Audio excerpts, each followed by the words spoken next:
What's going on, y'all? Elliot here from MovieFiles with a out-of-theater reaction. I'm about to head into the theater here shortly to see Ballerina. Now, honestly, expectations going into this, just want to be entertained. Like, I love the John Wick franchise. I love Ana de Armas as an actress. And I'm excited to see John Wick and how he plays in the movie. And hopefully this is my standard. I just want to be entertained. Like, I don't even need like this super innovative story. I don't even really need that much character development. I just want to be entertained, have some good times, and have some awesome action sequences. So those are my expectations. Hopefully they can be met and maybe exceeded. So next time you see me, it'll be a little bit darker, and hopefully I'll have some good things to say. I'll see you guys in a bit. And we are back. It's a little bit darker, like I said, outside. It's almost 10 o'clock. But what did I say?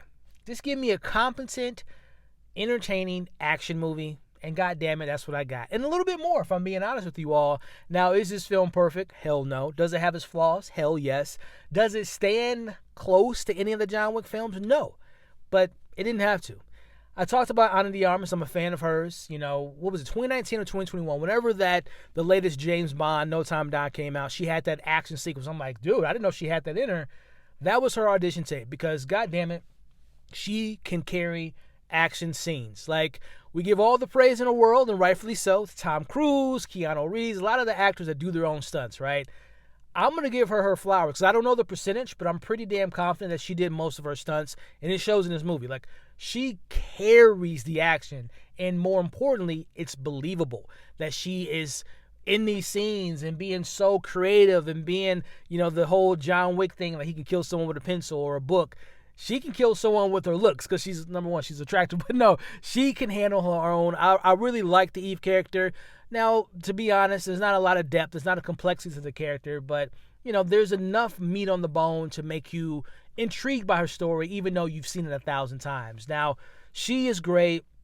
The action was legit.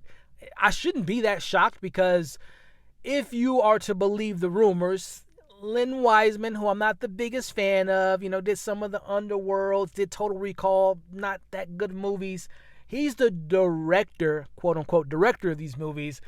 But word on the street is Chad Kazowski, who directed John Wick 1 through 4, kind of came in and fixed some things. Think of, for my Star Wars fans, think of the Gareth Evans / Tony Gilroy really did Rogue One conversation. That's what's going on here. And you can see it. Like, if you've seen all the John Wick's films, you can see Chad's flavor in this movie. And those are some of the best action sequences in this film. I'm going to give you a couple scenes stood out to me. When you see the grenade scene, that was fire. The club scene, that was fire. There's I don't want to give too much away. Everything in the village was pretty lit. And then, of course, when you add in the pepper, the salt and pepper, the flavor, you got John Wick in this film, and he's in it a lot more than I was anticipating. Like, just last week I was talking about Karate Kid not having Ralph and Jackie Chan barely in the film. That's not the case with this film. Like, John Wick's in it a lot more than I was anticipating. And again, I don't feel like he was needed in this film to carry the cohesion and obviously tie into the universe.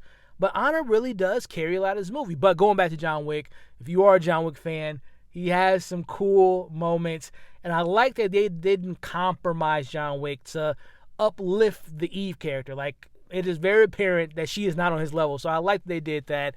And again, the action really flowed. The film doesn't really waste much time. I will say there's a opening flashback sequence that does take a bit to kind of get things going. I like the scene because of who's in it. Shout out to Umbrella Academy, Diego.